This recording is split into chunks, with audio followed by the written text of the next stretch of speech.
اللہ اس دربار کا صدقہ اس کی ہر دعا قبول کر لیتا ہے۔ آئیے مل کر بانیان ذکر خیمہ سادات کے تمام انتظام کرنے والے،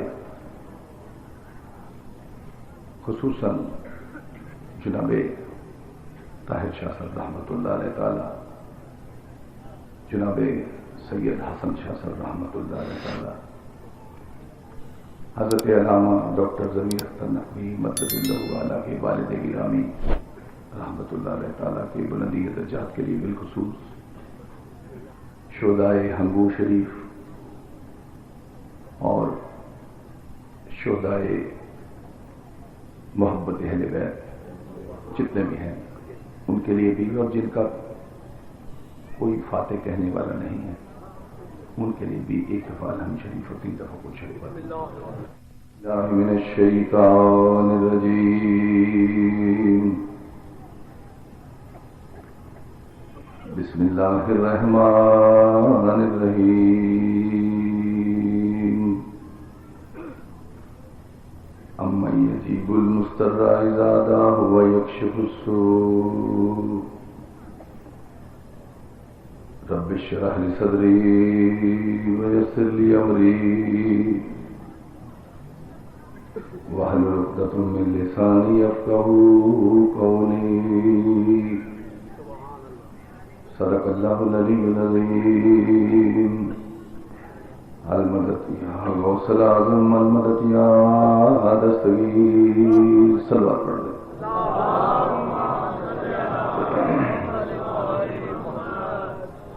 مجموعی احترام حضرت علامہ ڈاکٹر ضمیر اختر نقوی صاحب مرتضی الوالی میرے سامنے تشریف فرما، میرے اہل عشق اور اہل محبت شیعہ سنی بھائیوں، انتہائی شکر گزار ہوں خیمہ سادات کے تمام منتظمین کا جنہوں نے ذکر آل رسول کی اس پاک و پاکیزہ مجلس میں ہم اہل سنت کو بلا کر عالیان لاہور کے لیے بالخصوص اور دنیا اسلام کو بالعموم یہ پیغام دیا ہے کہ دنیا والوں آؤ دیکھو حسین کا دربار سب کے لیے کھلا۔ کائنات کا یہ واحد دربار ہے جس دربار میں آنے والے سے یہ نہیں پوچھا جاتا کہ اے آنے والے تو سنی ہے کہ دیوبندی ہے، تو بریلوی ہے کہ چکڑالوی ہے، تو اہل حدیث ہے کہ وہابی ہے۔ یہ تو اسلام کے فرقے ہیں، سب یہاں آ سکتے ہیں جب جب عقل آ جائے۔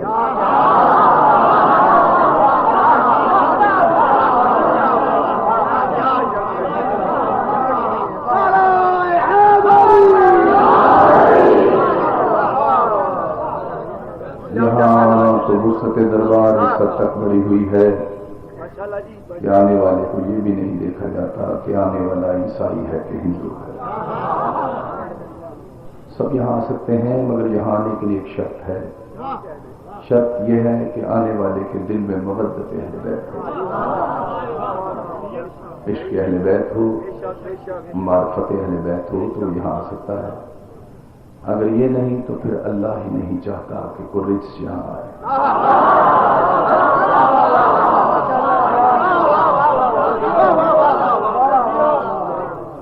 پھر اللہ کسی کوڑا کرکٹ کو پسند نہیں فرماتا کہ دربار میں آئے۔ برادر اسلام، خیمہ سادات وہ عظیم علم کا خزانہ لٹانے والی عظیم امام بارگاہ ہے کہ جس امام بارگاہ میں اہل سنت زیادہ آتے ہیں، اور جب سے ڈاکٹر ضمیر اختر نقوی اور ان کے شاگرد رشید حضرت علامہ مولانا کمال حیدر رضوی یہاں علم و عرفان کی برسات کر رہے ہیں، میں یہ کہہ سکتا ہوں کہ لاہور میں قطعاً کوئی شیعہ سنی تفرقہ نہیں ہے، بلکہ پورے پاکستان میں کہیں شیعہ سنی کا مسئلہ نہیں ہے، اور ہم حکومت کو بھی اکثر باور کراتے رہتے ہیں کہ یہاں شیعہ سنی کا مسئلہ نہیں ہے، سب اہل سنت حضور امام حسین علیہ السلام سے محبت کرتے ہیں.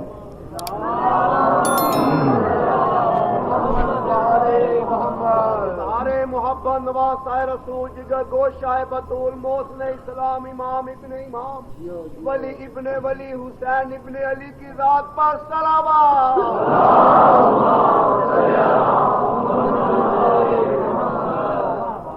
اور کوئی ایسا نہیں ہے جو ان ہستیوں کو نہ مانے، اس لیے کہ ہم اہل سنت کی نماز ہی نہیں ہوتی جب تک حضور کی آل پاک کر درود نہ پڑھے.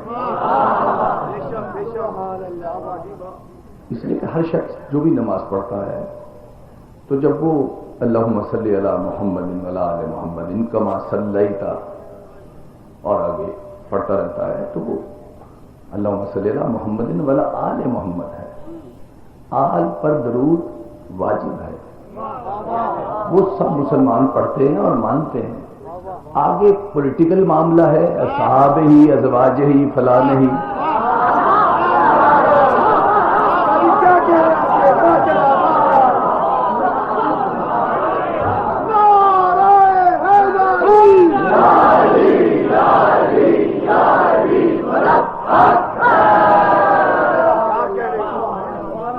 جو پولیٹیکل معاملہ ہے وہ پولیٹکس اپنی جگہ پر ہے، عشق آل رسول اپنی جگہ پر.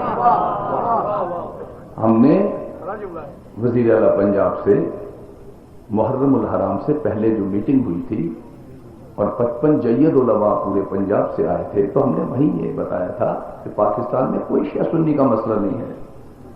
یہ اپنی سیاست کو ان پاک جلسے جلوسوں میں لے آتے ہیں، حالانکہ سب عقیدت ہے، سب کو پیار ہے، سب کو عشق ہے، پر پھر سب علم لینا چاہتے ہیں.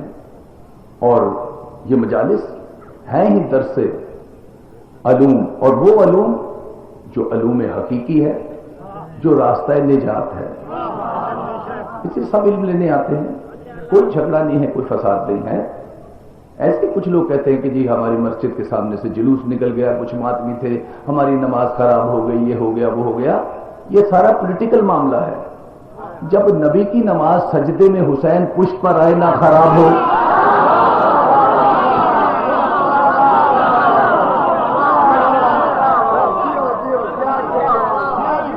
جب نبی کی نماز کہ 72 بار حضور فرمائیں سبحان ربی الاعلی سبحان ربی الاعلی، حضور کی نماز ادھر ادھر نہیں ہوتی تو کسی لٹیرے مولوی کی نماز کا کیا؟ جو مسجدوں کی ٹوٹیاں بیچ کر کھا جائیں، جو چندے کھا جائیں، زکاتیں کھا جائیں، ان کی نمازوں کا کیا ہے؟ اور پھر میں آپ سے بھی ہاتھ باندھ کے عرض کرتا ہوں، کلمہ گو بتا کے ہوا کار سان کو، کلمہ گو بتا کے ہوا کار سان کو، بچیوں کے تلے گزرا عبادت گزار کون، مسجد کے سامنے تجھے ماتم ہے نازوا دیتے نصر حسین تو پڑھتا نماز. جس سے بولو، جو بولے گا ختم قرآن کا ثواب پائے گا. مل کے نعرہ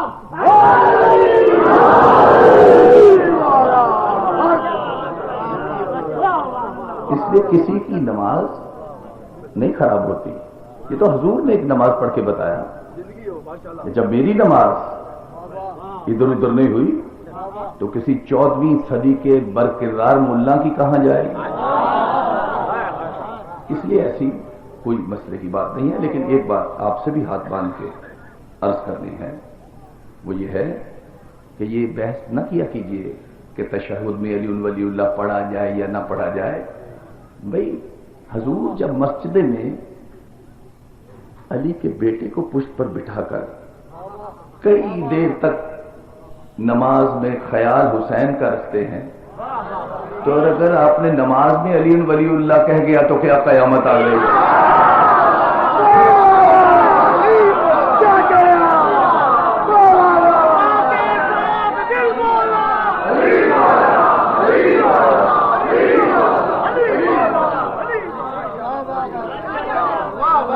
سیاست ہے. اب دیکھیں اس سیاست نے رنگ دکھایا, کیا دلیل پیش, اور یہ رنگ یہ دکھایا کہ خاکے بنائے کسی نے, اور چلو جو توہین رسالت کرتا ہے اس کو سزا دینی چاہیے, اس کے خلاف ہمیں پروٹیسٹ کرنا چاہیے. کوئی مسلمان ایسا نہیں ہے جو اس کے خلاف پروٹیسٹ نہ کرے. حکومتی پارٹیوں نے بھی کیا اور دوسروں بھی اس نقطے پر سب کا اتحاد ہے. لیکن سوال یہ ہے کہ یہ کیا طریقہ ہے کہ اپنے ہی لوگوں کی موٹر سائیکلیں جلا دی جائیں, اپنے ہی لوگوں کی کاریں جلا دی جائیں, اپنے ہی لوگوں کی بلڈنگیں جلا دی جائیں. یہ کون سے مسلمان ہیں آپ؟ یہ دنیا کو کیا پیغام دینا چاہتے ہیں؟ کیا آپ اپنے کرداروں سے ان لوگوں جو بڑے مہذب ہیں کہیں ان کے چہرے بے نقاب تو نہیں کرنا چاہتے جو انہوں نے بعد رسول ایک پاکیزہ گھر کے دروازے پر آگ لگائی تھی؟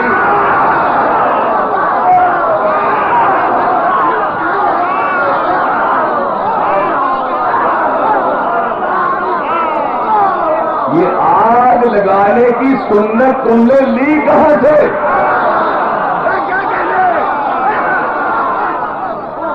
جن پر جانے دیتے ہو اور جن کی سبا بنے ہوئے ہو, اصل میں بتانا چاہتے ہو کہ ہمارے کرداروں سے ان کو پہچانو.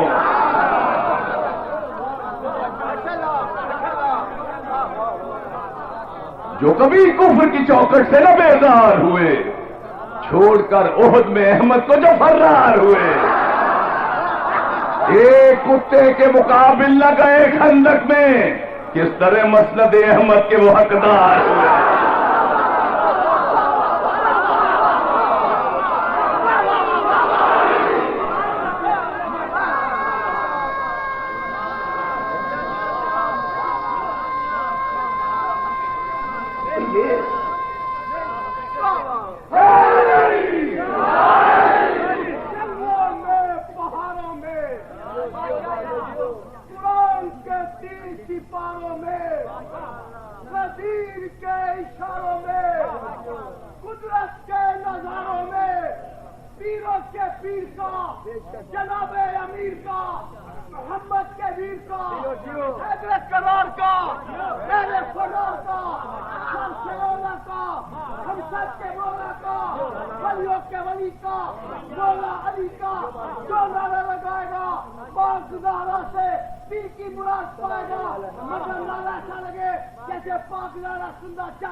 یہ پیغام جو امت مسلمہ اس وقت دے رہی ہے اقوام عالم میں, یہ بتایا جا رہا ہے کہ ہم واقعی دہشت گرد ہیں. احتجاج کے بہت طریقے ہیں, ہم ان کی چیزیں نہ لیں, ہم سڑکوں پہ نکلیں, لوگوں کو بتائیں کہ ناموس رسالت پر ہم مننے کو تیار ہیں, لیکن سب سے پہلے توہین کرنے والے تو مسلمان ہیں. پہلے بخاری سے تو توہین کی روایتیں نکالو. اس نے تو پینسل سے خاکہ بنایا ہے, اور تم نے خاکے نہیں بلکہ تم نے تو عربی لکھ لکھ کر توہین رسالت کی ہے. تم نے اسلام کا پیغام کیا دیا؟ سی پی ہٹی سے لے کے بڑے بڑے آتھروں نے اور خاک و خون اور بڑے بڑے افسانے اور بڑی بڑی اسلام کی ہسٹری کی کتابیں جنہوں نے لکھی, انہوں نے دکھایا یہ کہ گھوڑے پر ایک عربی لباس پہنے ہوئے, ہاتھ میں ایک تلوار ہے, ایک ہاتھ میں قرآن ہے, اور سمندر میں نہ جانے کتنی لاشیں ادھر ادھر بکھیر کر سمندر عبور کر کے کن بستیوں میں جا رہے ہیں. تو اس ٹائٹل سے بتایا کہ یہ ہے مسلمان. غیر مسلموں نے دیکھا کہ یہ ہے مسلمان, ایک ہاتھ میں تلوار ہے, ایک ہاتھ میں قرآن ہے, اور فتح کر رہے ہیں, قتل کرو قتل کرو. حضور دے کر گئے تھے ایک ہاتھ میں قرآن, دوسرے ہاتھ میں اہل بیت. ہم نے اہل بیت کو بعد رسول چھوڑا, تلوار پکڑ لی. دیکھا 1400 سال کے بعد کیا ہوا؟ ہم دہشت گرد کہلائے. اگر اہل بیت کا دامن پکڑا ہوتا تو ہمیں کوئی دہشت گرد نہ کہتا. ہم دہشت گرد بن ہی اس لیے گئے کہ ہم نے اہل بیت کو چھوڑ دیا. اہل بیت کو پکڑنے سے کوئی شیعہ نہیں ہوتا. یہ جاہلوں کی باتیں ہیں کہ آل رسول کو ماننے سے کوئی شیعہ ہو جاتا ہے. اور اگر ہو بھی جائے تو حرج کیا ہے؟ اگر ہو بھی جائے تو اس میں حرج کیا ہے؟ میں چکوال میں ایک جگہ تقریر کر رہا تھا تو مجھے ایک چٹ بھیجی کسی نے کہ پیر صاحب یہ آپ نے کیا ڈھونگ رچایا ہوا ہے، یہ کیا چکر ہے؟ اندر سے آپ شیعہ ہیں، باہر سے آپ سنی ہیں. علی والے آپ کو پتا ہمارے لیے تو ڈاکٹر صاحب عجیب مشکل کھڑے کر گئے آپ 20 سال سے. یہ کیا ہے؟ یہ صاف کیوں نہیں آتے؟ یہ منافقت کیا ہے؟ یہ کیا چکر ہے؟ یہ چٹا گئی اور لکھنے والے شیعہ تھے. ہم نے کہا بھائی یہ چٹا گئی، ہم اس کا جواب دیں گے، اس میں کوئی شک نہیں ہے. ہم اس ممبر پر بیٹھ کے جھوٹ نہیں بولتے. اس میں کوئی شک نہیں ہے کہ ہم اندر سے شیعہ ہیں، باہر سے سنی ہیں. اس میں کیا ہے؟ اس لیے کہ 23 سال حضور یہی کہتے رہے کہ میری سیرت پر عمل کرو، میری سیرت پر عمل کرو. جاتے جاتے غدیر میں یہ کہے گے علی الولی اللہ پڑھو. جاتے جاتے یہ کہہ گئے کہ دل میں علی کو بٹھاؤ. جو دل میں علی کو بٹھائے اگر اس کا نام شیعہ ہے تو میں شیعہ ہوں. اور باہر سے اگر سنی ہے تو سنت رسول کوئی بری نہیں ہے. اس میں کیا ہے؟ اور ہمارے لیے ایک عجیب مسئلہ ہے. کوئی کہتا ہے نہیں ایک گیلانی تو سید ہی نہیں ہوتا. ہم ملتان میں ایک جگہ مجلس پڑھ گئے، ایک گیلانی تو سید ہی نہیں ہوتے. میں نے کہا میں سید تھوڑا آپ کو منوانے آیا ہوں، میں کوئی بیعت کی صندوقڑی تھوڑی لے کے آپ کو بیعت کرنا ہے. میں اس لیے نہیں آیا. اور جو سنیوں کو پاس چلے جاؤ، ارے پیر صاحب آپ شیعہ ہو گئے، اچھی بلی گدی، اچھا بڑا سارا معاملہ تھا، شیعہ ہو گئے، برباد کر لیا، اسراف کے سارے معاملات ہی ختم کر دیا آپ نے. تو میں کہتا ہوں بھائی میں نے آپ سے بھی کوئی بیعت نہیں مانگی. تم مجھے سید نہ مانو، تم مجھے سنی نہ مانو. میرا سٹیٹس یہ ہے کہ مجھے حسین کا ڈوم مانو. چلو ڈوم نہیں مانتے تو حسین کا میراثی مان لو. وہ نہیں مانتے تو ہمیں حسین کا کتا مان لو. اس در پر کوئی سٹیٹس والا بن کے نہ آئے.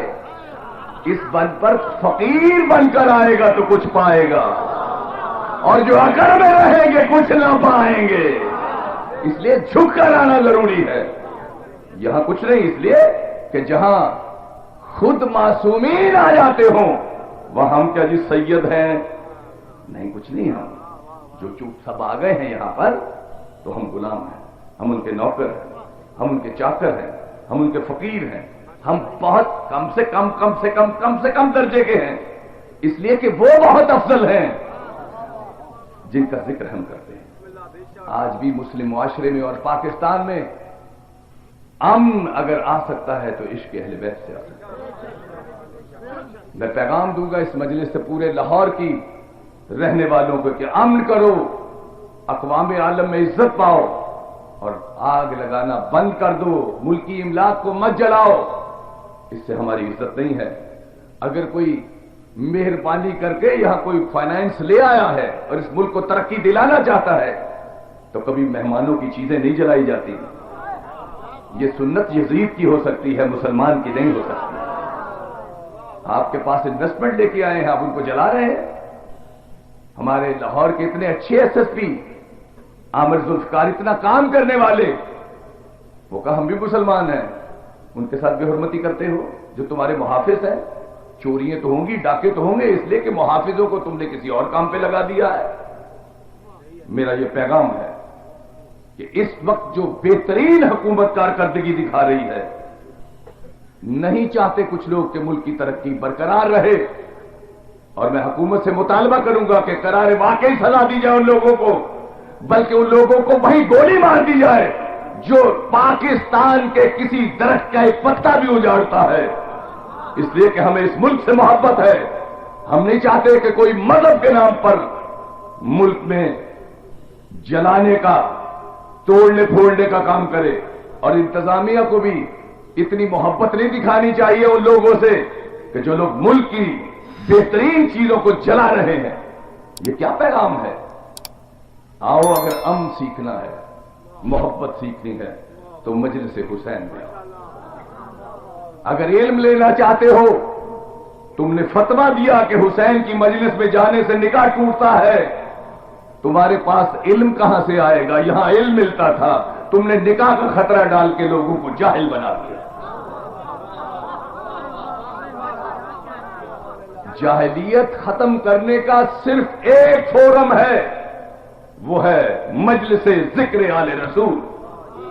اگر یہاں آؤ گے اور اس ذکر کو سنو گے تو تمہیں پتا چلے گا شریعت کیا ہے، دین کیا ہے۔ ابھی تک پاکستان کی علمی حالت یہ ہے کہ کسی کو پتا نہیں شریعت کیا ہے، دین کیا ہے۔ جب مولوی کی گفتگو ہوتی ہے تو کسی جگہ وہ دین کو شریعت میں لے جاتا ہے اور کسی جگہ دین میں لے جاتا ہے۔ یہ چیز دین میں حرام، دوسرا مولوی خطبہ دے گا شریعت میں حرام، یہ شریعت میں نہیں ہے، یہ شریعت میں نہیں ہے، وہ کہتا ہے یہ دین میں نہیں ہے، یہ دین میں نہیں ہے۔ جوان ذہنوں کو مفروغ کر دیا، ذہنی طور پہ اتنے اضطراب میں کر دیا کہ کسی کو پتہ نہیں چل رہا کہ شریعت کیا ہے، دین کیا ہے۔ یہ شریعت میں واجب، یہ شریعت میں حرام، یہ دین میں حرام، یہ دین میں۔ یہ شریعت کیا ہے اور یہ دین کیا ہے؟ شریعت اور دین، ہر نبی جو آیا وہ دین ایک لے کر آیا۔ ان الدین عند اللہ الاسلام، دین اسلام ہے، اور شریعت اس بڑے دائرے میں چھوٹے دائرے کا نام ہے۔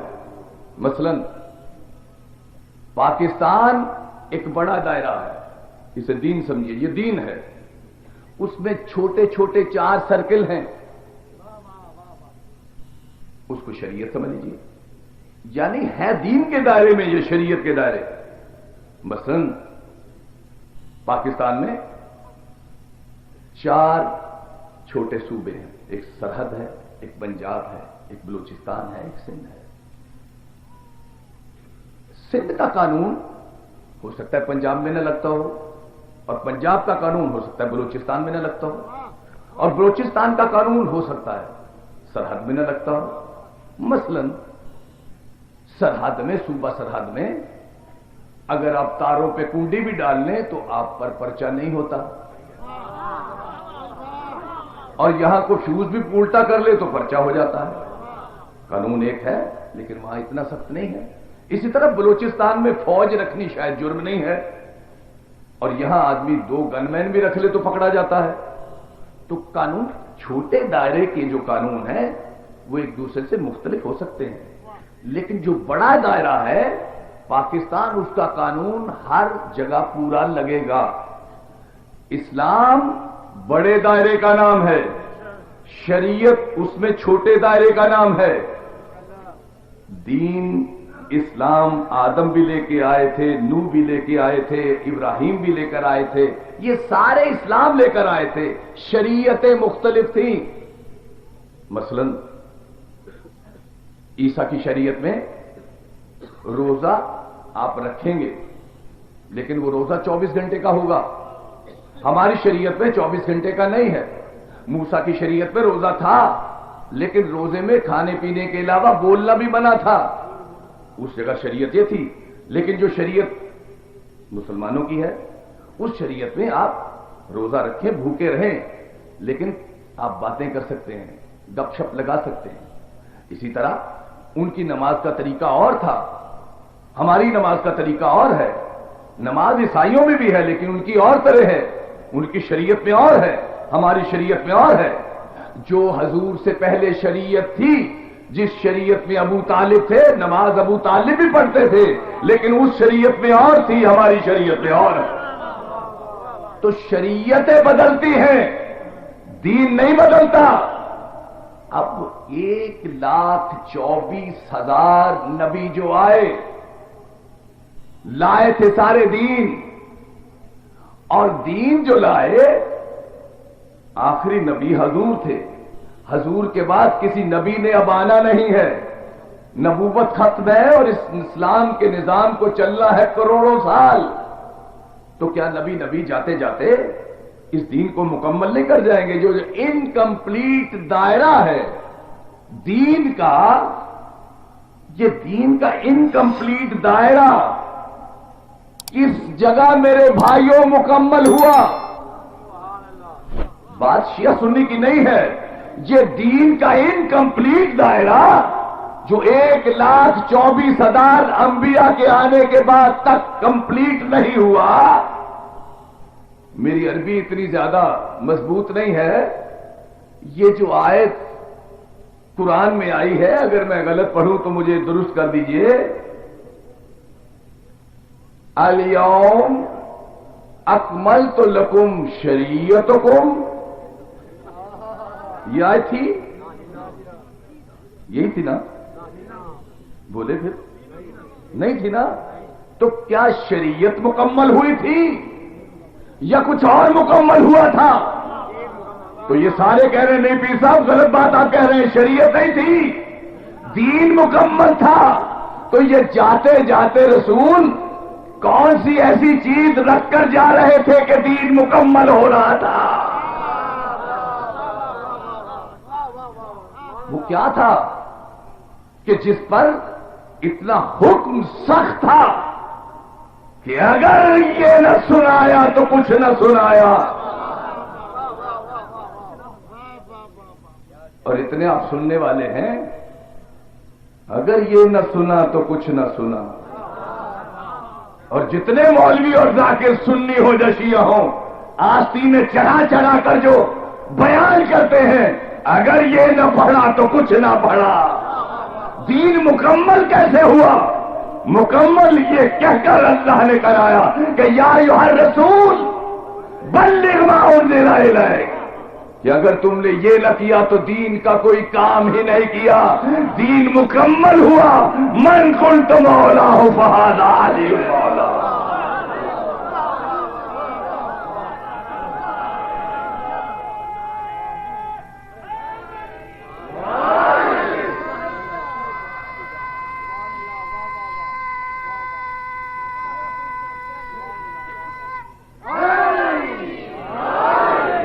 بھائیو مکمل ہوتا ہے علی ولی اللہ سے.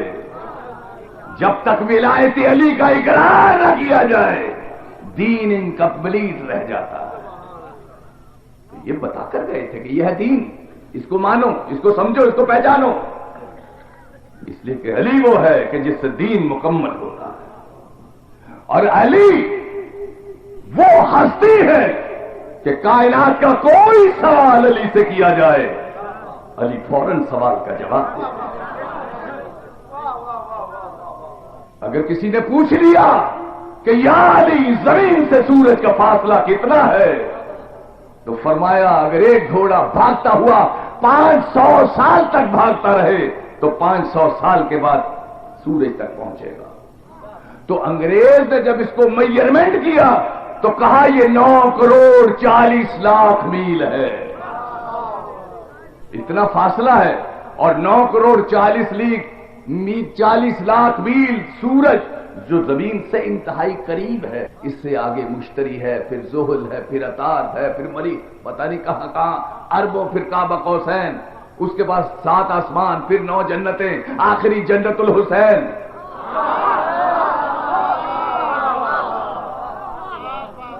اور ایسے میں اصحاب تشریف فرما ہے حضور کی بارگاہ میں، اور ایک صحابی وجیح قلبی جو لبنان سے کبھی کبھی حضور کی بارگاہ میں آتا تھا، لیکن لبنان سے سرخ رنگ کے سیب حسن اور حسین علیہ السلام کے لیے لاتا تھا. لیکن چونکہ کبھی کبھی آتا تھا تو جبریل بھی جب بارگاہ نبوت میں بیٹھتے تھے تو اپنا چہرہ وجیح قلبی کی طرح کر لیتے تھے تاکہ ہر کوئی پہچان نہ سکے.